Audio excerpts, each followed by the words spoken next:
Citizen ವಾರ್ತಾ ಸಂಚಿಕೆ ನರೇಂದ್ರ ಪಾಟೀಲ್ ನಮಸ್ಕಾರಗಳು. ಮುಖ್ಯಾಂಶಗಳು: ಉನ್ನತೀಕರಣ ಕಾಮಗಾರಿಗೆ ಶಂಕುಸ್ಥಾಪನೆ, 25,000 ಕೋಟಿ ಅನುದಾನದ ದೇಶದ 508 ರೈಲ್ವೆ ನಿಲ್ದಾಣ ಅಭಿವೃದ್ಧಿ ನರೇಂದ್ರ ಮೋದಿ ಹಾಗೂ ರೈಲ್ವೆ ನಿಲ್ದಾಣ ಅಭಿವೃದ್ಧಿಯಿಂದ ಜಿಲ್ಲೆಯ ಜನರಿಗೆ ಲಾಭವಿದೆ ಸಚಿವ ಖೂಬಾ.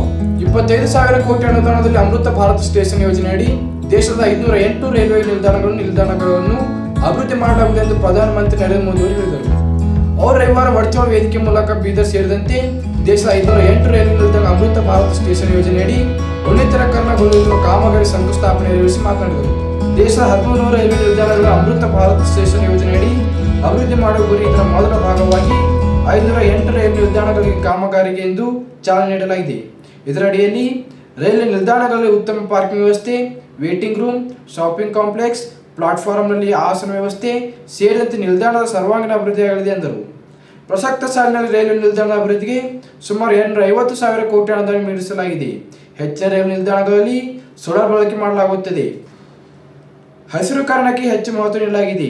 ಈಗಾಗಲೇ ಹೆಚ್ಚಿನ ರೈಲುಗಳಿಗೆ ವಿದ್ಯುತ್ ಚಾಲಿತ ರೈಲುಗಳಾಗಿ ಮಾರ್ಪಾಡು ಮಾಡಲಾಗಿದೆ. ಮುಂದಿನ ದಿನಗಳಲ್ಲಿ ಎಲ್ಲಾ ರೈಲುಗಳು ವಿದ್ಯುತ್ ಚಾಲಿತವಾಗಲಿವೆ. ಇದರಿಂದ ಪರಿಸರ ರಕ್ಷಣೆಯಾಗಲಿದೆ ಎಂದರು. ರೈಲು ನಿಲ್ದಾಣಗಳು ಈ ದೇಶದ ನಾಗರಿಕರಿಗೆ ಒಗ್ಗೂಡಿಸುವ ತಾಣವಾಗಿವೆ. ಇವುಗಳು ನಗರದ ಪ್ರತಿಬಿಂಬವಿದ್ದಂತೆ. ಇವುಗಳ ಪ್ರಗತಿಯಿಂದ ನಗರದ ಪ್ರಗತಿ ಸಾಧ್ಯ. ಆದ್ದರಿಂದ ಇವುಗಳ ಪ್ರಗತಿಗೆ ಮುಂದಾಗುವುದು ನಮ್ಮ ಆದ್ಯ ಕರ್ತವ್ಯವಾಗಿದೆ ಎಂದರು. ಈ ಯೋಜನೆಯಡಿ ಅಭಿವೃದ್ಧಿ ಹೊಂದುವ ರೈಲ್ವೆ ನಿಲ್ದಾಣಗಳು ಉದ್ಯೋಗ ಸೃಷ್ಟಿಯ ಜೊತೆಗೆ ಆರ್ಥಿಕ ಪ್ರಗತಿ ಹಾಗೂ ಆ ನಗರಗಳ ಇತಿಹಾಸಗಳಿವೆ. ಒಂದು ನಿಲ್ದಾಣ, ಒಂದು ಉತ್ಪಾದನದಡಿ ಮಳಿಗೆಗಳು ಇಲ್ಲಿ ಇರಲಿವೆ. ಇದರಿಂದ ಸ್ಥಳೀಯ ಉತ್ಪನ್ನದ ಪ್ರಗತಿ ಜೊತೆಗೆ ಬೇಡಿಕೆ ಹೆಚ್ಚಾಗಲಿದೆ ಎಂದರು. ವೇದಿಕೆ ಮೇಲೆ ನೌಕರಿಸಬಹುದಾದ ಇಂಧನ ಮೂಲ ರಾಸಾಯನಿಕ ಹಾಗೂ ರಸಗೊಬ್ಬರ ಖಾತೆ ಸಚಿವ ಭಗವಂತ ಖೂಬಾ, ವಿಧಾನ ಪರಿಷತ್ ಸದಸ್ಯ ರಘುನಾಥ್ ಮಲ್ಕಾಪುರೆ, ಶಾಸಕರಾದ ಡಾಕ್ಟರ್ ಶೈಲೇಂದ್ರ ಬೆಲ್ದಳೆ, ಡಾಕ್ಟರ್ ಸಿದ್ದು ಪಾಟೀಲ್, ಪದ್ಮಶ್ರೀ ಪುರಸ್ಕೃತ ಅಹಮದ್ ರಶೀದ್ ಖಾದ್ರಿ, ಹಜ್ ಕಮಿಟಿ ಅಧ್ಯಕ್ಷ ರಫುದ್ದೀನ್ ಕಚೇರಿವಾಲೆ, ರೈಲ್ವೆ ವಿಭಾಗೀಯ ಕಚೇರಿ ವ್ಯವಸ್ಥಾಪಕ ರಾಜೀವ್ ಕುಮಾರ್ ಕಾಂಗ್ಲೆ, ಶಿವರಾಜ್ ಗಂಗೆ, ಬಸವಲಿಂಗ ಪಟ್ಟದೇವರು, ರೈಲ್ವೆ ಇಲಾಖೆ ಅಧಿಕಾರಿಗಳು, ಸಿಬ್ಬಂದಿಗಳು ಇದ್ದರು. ಅಭಿವೃದ್ಧಿಗೆ ಪೂರಕವಾಗಿ ಹೇಗೆ ಕೆಲಸ ಮಾಡಬಹುದು ಅನ್ನೋದಕ್ಕೆ ಕಲಬುರಗಿಯಿಂದ ಗುಂದಿಕಲ್ ಹೋಗಿ ಗುಂದಿಕಲ್ನಿಂದ ವಿಜಯನಗರ ಎಕ್ಸ್ಪ್ರೆಸ್ ಅಂತ ಟ್ರೈನ್ ಇತ್ತು. ಆ ಟ್ರೈನ್ ಇಂದ ನಾವು ಬೆಂಗಳೂರಿಗೆ ಹೋಗಬೇಕಿತ್ತು. पैदल यात्री सभी आसानी से आ जा सके. नए अर्बन स्पेसेस बने.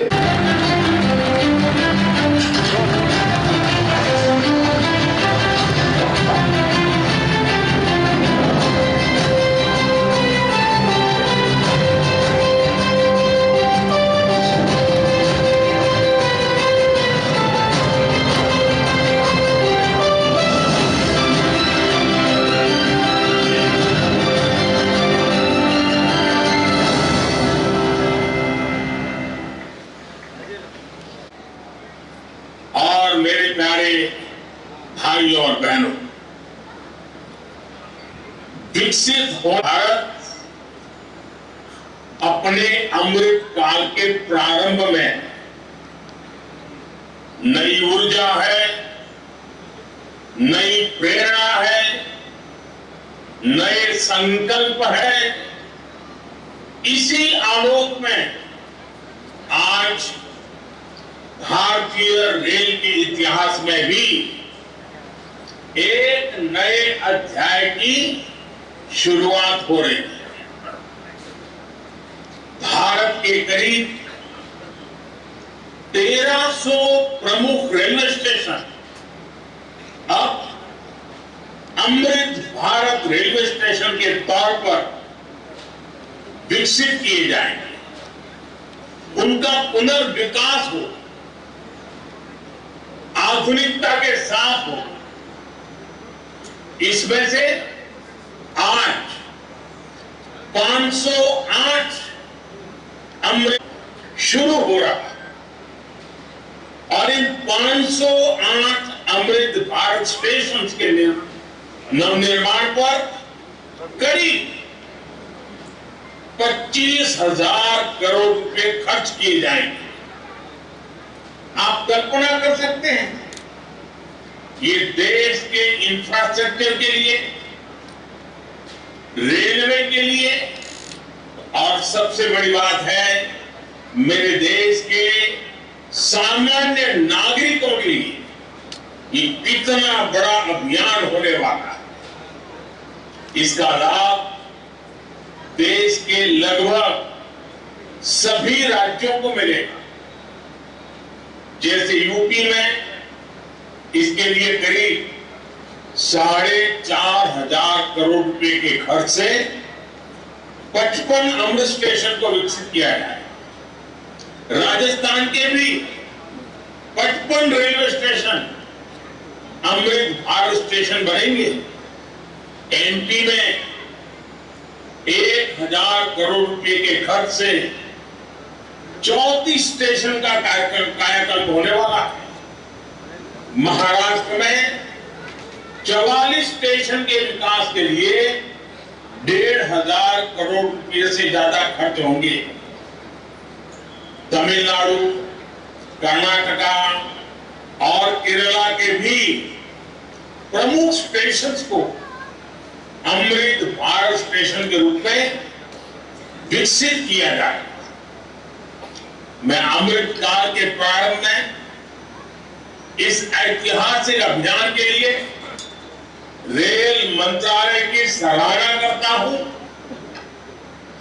और सभी देशवासियों को बधाई देता हूं। साथियों, स्तर पर भारत की साख बढ़ी है। भारत को लेकर दुनिया का रवैया बदला है और इसकी दो प्रमुख बातें हैं, दो मुख्य वजह हैं। पहली, आप देशवासी, भारत के लोगों ने करीब 3 दशक बाद, 30 साल बाद देश में पूर्ण बहुमत की सरकार बनाई। वो पहली वजह। और दूसरी वजह है, पूर्ण बहुमत की सरकार ने उसी स्पष्टता के साथ जनता जनार्दन की उनकी भावना का आदर करते हुए बड़े बड़े निर्णय लिए। चुनौतियों के स्थायी रेलवे में ही जितना काम हुआ है उसके आंकड़े, उसकी जानकारी हर किसी को प्रसन्न भी करती है, हैरान भी कर देती है। जैसे दुनिया में south Africa, Ukraine, Poland, UK और स्वीडन जैसे देशों में जितना रेल नेटवर्क है उससे ज्यादा रेल ट्रैक हमारे देश में इन 9 वर्षों में बिछाए गए हैं। अब कल्पना करिए स्केल। साउथ कोरिया, न्यूजीलैंड और ऑस्ट्रेलिया जैसे देशों का जितना रेल नेटवर्क है उस संख्या भी तेजी से बढ़ रही है। आज देश का लक्ष्य है कि रेलवे की यात्रा हर यात्री के लिए, हर नागरिक के लिए सुलभ भी हो और सुखद भी हो। अब ट्रेन से लेकर स्टेशन तक आपको एक बेहतर, एक उम्दा से उम्दा एक्सपीरियंस देने का प्रयास है। प्लेटफॉर्म पर बैठने के लिए बेहतर सीटें लग रही हैं, अच्छे वेटिंग रूम बनाए जा रहे हैं। आज देश के हजारों रेलवे स्टेशनों पर मुफ्त वाईफाई की सुविधा है। हमने देखा है इस मुफ्त इंटरनेट का कितने ही युवाओं ने लाभ उठाया है। पढ़ाई करके वो अब बहुत कुछ अपने जीवन में सिद्धियां प्राप्त हो चुके हैं। साथियों, ये इतनी बड़ी सिद्धियां हैं, जिस प्रकार से रेलवे में काम हुआ है, किसी भी पीएम का मन कर जाएगा कि इनका जिक्र 15 अगस्त को लाल किले से करें, और जब 15 अगस्त सामने है तो मन बहुत ही लालायित होता है कि उसी दिन इसकी चर्चा करूं। लेकिन आज इतना विराट आयोजन हो रहा है, देश के कोने कोने से लोग जुड़े हैं, इसलिए मैं अभी ही इस बात पर इतने विस्तार से चर्चा करूं। साथियों, रेलवे को हमारे देश की लाइफलाइन कहा जाता है, लेकिन इसके साथ ही हमारे शहरों की पहचान भी शहर के रेलवे स्टेशन से जुड़ी होती है। समय के साथ ये रेलवे स्टेशन अब हार्ट ऑफ द सिटी बन गए। शहर की सारी प्रमुख गतिविधियां रेलवे स्टेशनों के आसपास ही होती है।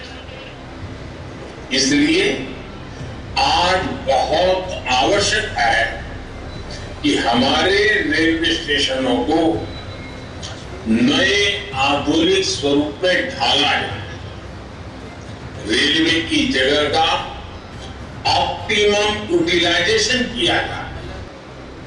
साथियों, जब देश में इतने सारे नए आधुनिक स्टेशन बनेंगे तो उससे विकास को लेकर एक नया माहौल भी बनेगा। देशी विदेशी कोई भी पर्यटक जब ट्रेन से इन आधुनिक स्टेशनों पर पहुंचेगा तो राज्य की, आपके शहर की पहली तस्वीर उसे जरूर प्रभावित करेगी, वो यादगार बन जाए। आधुनिक सेवाओं के कारण पर्यटन को बढ़ावा मिलेगा, स्टेशन के आसपास अच्छी व्यवस्थाएं होने से आर्थिक गतिविधियों को भी बढ़ावा मिलेगा। सरकार ने स्टेशनों को शहर और राज्यों की पहचान से जोड़ने के लिए वन स्टेशन वन प्रोडक्ट योजना भी शुरू की है। इससे पूरे इलाके के लोगों, कामगारों और कारीगरों को फायदा होगा, साथ ही जिले की ब्रांडिंग भी होगी। साथियों, आजादी के अमृत काल में देश ने अपनी विरासत पर गर्व का भी संकल्प लिया। ये अमृत रेलवे स्टेशन उसके भी प्रतीक बनेंगे, हमें गर्व से भर देंगे। इन स्टेशंस में देश की संस्कृति और स्थानीय विरासत की झलक दिखेगी। जैसे जयपुर रेलवे स्टेशन में हवा महल, आमेर फोर्ट जैसी राजस्थान की धरोहरों की झलक होगी। जम्मू कश्मीर का जम्मू तवी रेलवे स्टेशन प्रसिद्ध रघुनाथ मंदिर से प्रेरित होगा। नागालैंड के दिमापुर स्टेशन पर वहां की 16 जनजातियों की लोकल वास्तुकला दिखाई देगी। हर अमृत स्टेशन शहर की आधुनिक आकांक्षाओं और प्राचीन विरासत का प्रतीक बनेगा। देश के विभिन्न ऐतिहासिक स्थलों और तीर्थ स्थानों को जोड़ने के लिए इन दिनों देश में एक भारत गौरव यात्रा ट्रेन, भारत गौरव टूरिस्ट ट्रेन भी चल रही है। शायद आपके ध्यान में आया होगा, उसको भी मजबूती दी जा रही है। साथियों, किसी भी व्यवस्था को ट्रांसफॉर्म करने के लिए जरूरी होता है कि हम उसके पोटेंशियल को पहचानें। भारतीय रेल में तो ग्रोथ को रफ्तार देने का अपार पोटेंशियल है। इसी सोच के साथ बीते 9 वर्षों हमने रेल में रिकॉर्ड इन्वेस्टमेंट किया है। इस साल के रेलवे को 2.5 लाख करोड़ रुपए से ज्यादा का बजट दिया गया है। ये बजट 2014 की तुलना में 5 गुना ज्यादा है। आज एक होलिस्टिक सोच के साथ रेलवे के समग्र विकास के लिए काम हो रहा। इन 9 वर्षों में लोकोमोटिव्स उत्पादन में भी 9 गुना की वृद्धि हुई है। आज देश में पहले की अपेक्षा 13 गुना ज्यादा HLP कोच बन रहे हैं। साथियों, नॉर्थ ईस्ट में रेलवे के विस्तार को भी हमारी सरकार ने प्राथमिकता दी है। रेलवे लाइनों का दोहरीकरण हो, गेज परिवर्तन हो, इलेक्ट्रिफिकेशन हो, नए रूट्स का निर्माण हो, इस पर तेजी से काम किया जा रहा है। जल्द ही पूर्वोत्तर के सभी राज्यों की राजधानियां रेलवे ಅಮೃತ ಭಾರತ್ ಸ್ಟೇಷನ್ ಯೋಜನೆಯಡಿ ಬೀದರ್ ರೈಲ್ವೆ ನಿಲ್ದಾಣ ಅಭಿವೃದ್ಧಿ ಹೊಂದಲಿದ್ದು ಇದರ ಲಾಭ ಬೀದರ್ ಜಿಲ್ಲೆಯ ಎಲ್ಲಾ ಜನರಿಗೆ ಸಿಗಲಿದೆ ಎಂದು ಕೇಂದ್ರ ಸಚಿವ ವಿತರಿಸಬಹುದಾದ ಇಂಧನ ಮೂಲ ರಾಸಾಯನಿಕ ಹಾಗೂ ರಸಗೊಬ್ಬರ ಖಾತೆ ಸಚಿವ ಭಗವಂತ ಖೂಬಾ ತಿಳಿಸಿದರು. ರವಿವಾರ ವರ್ಚುವಲ್ ವೇದಿಕೆ ಮೂಲಕ ಬೀದರ್ ಸೇರಿದಂತೆ ದೇಶದ 508 ರೈಲ್ವೆ ನಿಲ್ದಾಣಗಳು ಅಮೃತ ಭಾರತ್ ಸ್ಟೇಷನ್ ಯೋಜನೆಯಡಿ ಉನ್ನತೀಕರಣಗೊಳ್ಳಲಿವೆ. ಕಾಮಗಾರಿಗೆ ಶಂಕುಸ್ಥಾಪನೆ ಪ್ರಯುಕ್ತ ನಗರ ರೈಲ್ವೆ ನಿಲ್ದಾಣಗಳಲ್ಲಿ ಹಮ್ಮಿಕೊಂಡಿರುವ ಕಾರ್ಯಕ್ರಮದಲ್ಲಿ ಮಾತನಾಡಿದರು. ಕಳೆದ 9 ವರ್ಷಗಳಲ್ಲಿ ನರೇಂದ್ರ ಮೋದಿ ಅವರ ಅನೇಕ ಜನಪ್ರಿಯ ಯೋಜನೆಗಳನ್ನು ಜಾರಿಗೆ ತಂದಿವೆ. ಅದರಲ್ಲಿ ಇದು ಒಂದು ಪ್ರಮುಖ ಯೋಜನೆಯಾಗಿದ್ದು ಇದು ಮುಂದಿನ ದಿನಗಳ ಆರ್ಥಿಕ ಪ್ರಗತಿಗೆ ಸಹಕಾರವಾಗಲಿದೆ ಎಂದರು. ರೈಲು ಪ್ರಯಾಣ ಬಡವರಿಗೆ ಮಾತ್ರ ಸೀಮಿತ ಎಂಬ ಹಣೆಪಟ್ಟಿ ಇತ್ತು. ಆದರೆ ಈಗ ದೃಷ್ಟಿಕೋನ ಬದಲಾಗಿದೆ ಎಂದು ಎಲ್ಲಾ ವರ್ಗದ ಜನರು ರೈಲಿನಲ್ಲಿ ಪ್ರಯಾಣ ಮಾಡುತ್ತಿದ್ದಾರೆ. ಭಾರತ ರೈಲುಗಳು ಇಂದು ದೇಶದ ಸೇವೆ ಸಲ್ಲಿಸುತ್ತಿವೆ. ಮುಂದಿನ ದಿನಗಳಲ್ಲಿ ಇವುಗಳ ಸಂಖ್ಯೆ 400ಕ್ಕೆ ಏರಿಕೆಯಾಗಲಿವೆ. ಬುಲೆಟ್ ಟ್ರೈನ್ ಕಾಮಗಾರಿ ಪ್ರಗತಿಯಲ್ಲಿ ಇದ್ದು ರೈಲ್ವೆ ಪ್ರಗತಿ ಸೂಚಕವಾಗಿದೆ ಎಂದರು. ವಿಧಾನ ಪರಿಷತ್ ಸದಸ್ಯ ರಘುನಾಥ ಮಲ್ಕಾಪುರೆ ಮಾತನಾಡಿ, ಬೀದರ್ ಜಿಲ್ಲೆಯ ಜನರು ಬೇರೆ ರೈಲ್ವೆ ನಿಲ್ದಾಣವನ್ನು ಕಂಡು ತಮ್ಮ ಜಿಲ್ಲೆಯ ರೈಲ್ವೆ ನಿಲ್ದಾಣ ಪ್ರಗತಿಗೆ ಹಾತೊರೆಯುತ್ತಿದ್ದರು. ಇಂದು ಅವರ ಕನಸು ನನಸಾಗಿದೆ. ಬೀದರ್ ರೈಲ್ವೆ ನಿಲ್ದಾಣ ಉನ್ನತ ಪಯಣ ಬೆಳೆಸಿದೆ ಎಂದು ಹೇಳಿದರು. ಸಂಸದರ ಪ್ರಯತ್ನದಿಂದ ಇಂದು ಬೀದರ್ ರೈಲ್ವೆ ನಿಲ್ದಾಣ ಈ ಯೋಜನೆಯಡಿ ಆಯ್ಕೆಯಾಗಿದೆ ಹಾಗೂ ಅವರ ಉತ್ತಮ ಕೆಲಸದಿಂದ ಇಂದು ಕೇಂದ್ರದ ಅನೇಕ ಯೋಜನೆಗಳ ಲಾಭ ಬೀದರ್ ಜಿಲ್ಲೆಯ ಜನರು ಪಡೆಯುವಂತಾಗಿದೆ. ಮುಂದಿನ ದಿನಗಳಲ್ಲಿ ಜನರ ಆಶೀರ್ವಾದ ಮೇಲಿರಲಿದೆ ಎಂದರು.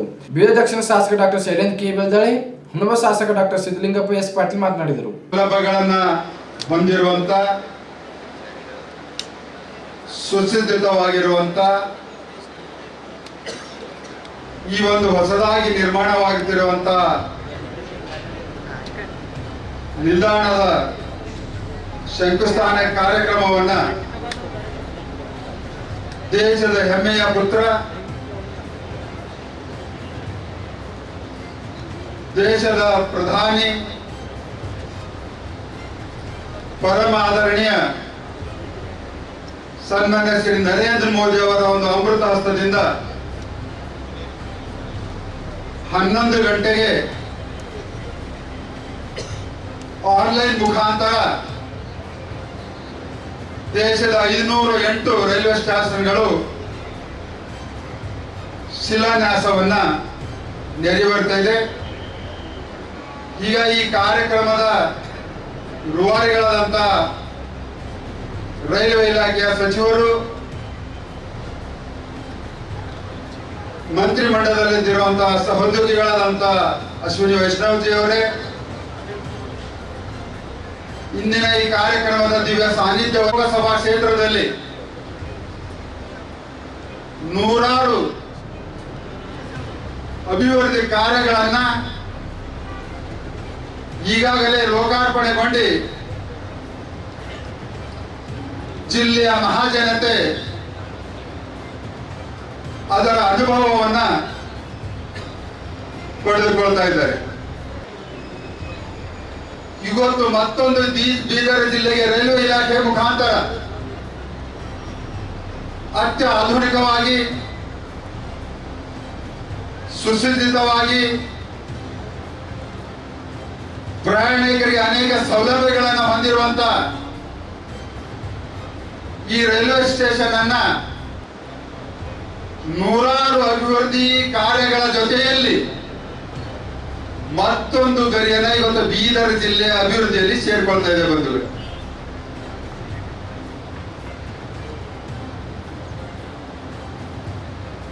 ದೇಶದಲ್ಲಿ ಮತ್ತು ಇಡೀ ವಿಶ್ವದಲ್ಲಿ ಭಾರತವನ್ನ ಬಿಟ್ಟು ರೈಲ್ವೆ ಪ್ರಯಾಣ ಅಂದ್ರೆ ಶ್ರೀಮಂತರ ಸಾಧನ ಅನ್ನುವಂಥದ್ದನ್ನ ಇತ್ತು. ಅದೇ ಭಾರತದಲ್ಲಿ ರೈಲ್ವೆ ಪ್ರಯಾಣ ಅಂದ್ರೆ ಬಡವರ ಪ್ರಯಾಣ ಮಾಡುವಂತ ಸಾಧನೆ ಎನ್ನುವಂಥದ್ದನ್ನ ಅಪಕೀರ್ತಿಯನ್ನ ನಮ್ಮ ದೇಶಕ್ಕೆ ಇತ್ತು. ವಿದೇಶದಲ್ಲಿರುವಂತ ರೈಲ್ವೆಗಳನ್ನ ಶ್ರೀಮಂತರಿಗೆ ಯಾಕೆ, ಭಾರತದಲ್ಲಿರುವಂತಹ ರೈಲ್ವೆಗಳನ್ನ ಬಡವರ ಪಟ್ಟಿದ್ದಕ್ಕೆ ಕಾರಣ ಏನು? ದೇಶದಲ್ಲಿ ಕಳೆದ 75 ವರ್ಷಗಳಲ್ಲಿ ಸುಮಾರು 60 ವರ್ಷಗಳು ಒಂದೇ ಪಕ್ಷವನ್ನ ಆಡಳಿತವನ್ನ ಮಾಡಿತ್ತು. 2014ಕ್ಕಿಂತ ಮುಂಚೆ ದೇಶದ ರೈಲ್ವೆ ವ್ಯವಸ್ಥೆಗಳು ಸಂಪೂರ್ಣವಾಗಿ ಅಸ್ತವ್ಯಸ್ತವಾಗಿದ್ದವು. ರೈಲ್ವೆ ನಿಲ್ದಾಣಗಳು ಅಷ್ಟೇ ಗಲೀಜು, ಪ್ಲಾಟ್ಫಾರ್ಮ್ಗಳು ಅಷ್ಟೇ ಗಲೀಜು, ಶೌಚಾಲಯಗಳು ಮೂಗಿಡ್ಕೋಬೇಕಾಗಿತ್ತು, ರೈಲ್ವೆ ಹಳಿಗಳು ಅಷ್ಟೇ ಗಲೀಜು, ಬೋಗಿಗಳು ಅಷ್ಟೇ ಗಲೀಜು, ಬೋಗಿಯಲ್ಲಿರುವಂತಹ ಶೌಚಾಲಯಗಳು ಅಷ್ಟೇ ಗಲೀಜು. ಹೀಗಾಗಿ ಇಂತಹ ಒಂದು ಅಸ್ತವ್ಯಸ್ತ ವ್ಯವಸ್ಥೆಯಲ್ಲಿ ಉಳ್ಳುವವರು ಶ್ರೀಮಂತರು ಪ್ರಯಾಣವನ್ನ ಮಾಡ್ತಿರ್ಲಿಲ್ಲ. ಅಷ್ಟೇ ಅಲ್ಲ, ಯಾವುದಾದರೂ ಒಂದು ರೈಲು ಸರಿಯಾದ ಸಮಯಕ್ಕೆ ನಾವು ನಮ್ಮ ಸ್ಟೇಷನ್ಗೆ ಬಂದಿದೆ ಅಂದ್ರೆ ದೊಡ್ಡ ಪುಣ್ಯ. ಸರಿಯಾದ ಸಮಯ ಕೂಡ ರೈಲ್ವೆಗಳು ಬರ್ತಿರ್ಲಿಲ್ಲ. ಆದ್ರೆ ನರೇಂದ್ರ ಮೋದಿ ಅವರು 2014ರ ನಂತರ ದೇಶದಲ್ಲಿ ಎಲ್ಲ ಮೂಲಭೂತ ಸೌಕರ್ಯಗಳು ಅಂತಾರಾಷ್ಟ್ರ ಮಟ್ಟದ ದರ್ಜೆಯ ಮೂಲಭೂತ ಸೌಕರ್ಯಗಳ ನಿರ್ಮಾಣವನ್ನ ಆರಂಭವನ್ನಗೊಂಡಿತು. ಅದರ ಜೊತೆಯಲ್ಲಿ ಸ್ವಚ್ಛ ಭಾರತ, ಮನುಷ್ಯನ ಜೀವನದಲ್ಲಿ ಮನುಷ್ಯನ ವಿಚಾರಗಳನ್ನ ಬದಲಾವಣೆ ಆಗಬೇಕಾದ್ರೆ ಪ್ರತಿಯೊಂದರಲ್ಲಿ ಕೂಡ ಸ್ವಚ್ಛತೆಯನ್ನ ಇದ್ದಾಗ ಮಾತ್ರ, ಸ್ವಚ್ಛತೆಯನ್ನ ಕಾಣಿದಾಗ ಮಾತ್ರ ಸಾಧ್ಯ ಅನ್ನುವಂಥದ್ದನ್ನ ಅವರ ಒಂದು ಪರಿಶ್ರಮದಲ್ಲಿ ಇಡೀ ದೇಶದಲ್ಲಿ ನಮ್ಮ ಬೀದರ್ ಜಿಲ್ಲೆಗೆ ಎಲ್ಲರಿಗಿಂತ ಹೆಚ್ಚಿನ ಲಾಭವನ್ನ ತಂದುಕೊಡುವಂತ ದಿಕ್ಕಿನಲ್ಲಿ ಬಬ್ಬಲ್ ಕುರ್ಮಾ ಅವರು ಕೆಲಸ ಮಾಡಿದ್ರು ಅಂತ ಹೇಳಿ ಬಹಳ ಗೌರವದಿಂದ ನಾನು ಹೇಳಲಿಕ್ಕೆ ಇಚ್ಛೆ ಪಡ್ತೇನೆ. ನಮ್ಮಲ್ಲಿ ಬಹಳ ಜನ ಸಂಸದರು ಇದ್ರು, ಆದ್ರೆ ಒಬ್ಬ ವಿದ್ಯಾವಂತ ಸಂಸದ ನಮ್ಮ ನರೇಂದ್ರ ಮೋದಿಜಿಯವರ ಕಾನ್ಸೆಪ್ಟ್ ಹೆಂಗಿತ್ತು ಅಂದ್ರೆ ಅಮೃತ್ ಯೋಜನೆ ನಮ್ಮ ಸನಾತನ ಧರ್ಮದಿಂದ ಕೊಡುವಂತ ವರ್ಡ್. ಅಮೃತ್ ಅಂದ್ರ ಲಾಸ್ಟ್ ಕೊನೆಗೆ ಅಮೃತ್ ಕೊಡ್ತು ಜೀವ ಉಳಿತು. ಅದೇ ತರ ನಮ್ಮ ದೇಶದಾಗ ಎಷ್ಟೋ ಸಿಟಿಗಳು ಪೂರ್ತಿ ನೆಲ ಕಚ್ಚಿವು, ಅದಕ್ಕೆ ಅಮೃತ್ ಯೋಜನೆ ಕೊಟ್ಟು ಮೇಲ್ ತಂದ್ರು. ಅದೇ ಪರಿಸ್ಥಿತಿ ಸ್ಟೇಷನ್, ಎಷ್ಟೊಂದು ಸ್ಟೇಷನ್ಗಳು ಇಡೀ ನಮ್ಮ ದೇಶದಲ್ಲಿ 508 ಸ್ಟೇಷನ್ಗಳು ಅಪ್ಗ್ರೇಡೇಷನ್ ಆಗ್ತಾ ಇದೆ. ಅದ್ರಲ್ಲಿ ನಮ್ಮ ರಾಜ್ಯದಲ್ಲಿ ಇವತ್ತು 17. ಇದಕ್ಕೆ ಅಮೃತ್ ಕೊಟ್ಟು ಮತ್ತೆ ಜೀವಂತ ಮಾಡ್ತಾ ಇದ್ದಾರೆ. ಒಂದೊಂದು ವರ್ಡ್ ಒಂದೊಂದು ಇದರಲ್ಲೂ ಕೂಡ ಒಂದು ಧರ್ಮದ ಒಂದು ಹೆಸರು ಇರುತ್ತೆ. ನಮ್ಮ ಸನಾತನ ಧರ್ಮದ ಒಂದು ವಿಶಿಷ್ಟತೆ ಇರ್ತದೆ. ಅದು ನರೇಂದ್ರ ಮೋದಿ ಇರೋದು ವಿಶಿಷ್ಟತೆ ಅಂತ ಹೇಳಕ್ ಇಚ್ಛಪಡ್ತೀನಿ ನಾನು. ಆ ಒಂದು ಅವರ ವಿಶಿಷ್ಟತೆ ಇವತ್ತಿನ ನಮ್ಮ ಪೂಬಾಜಿಯವರು ಅವ್ರ ಬಗ್ಗೆ ಮಲ್ಕಾಪುರಿಯವರು ಸಾಕಷ್ಟು ಹೇಳಿದ್ರು. ಕೆಲವೊಂದು ನಾನು ಅವ್ರು ಬಿಟ್ಟಿದ್ದು ಹೇಳ್ತೀನಿ.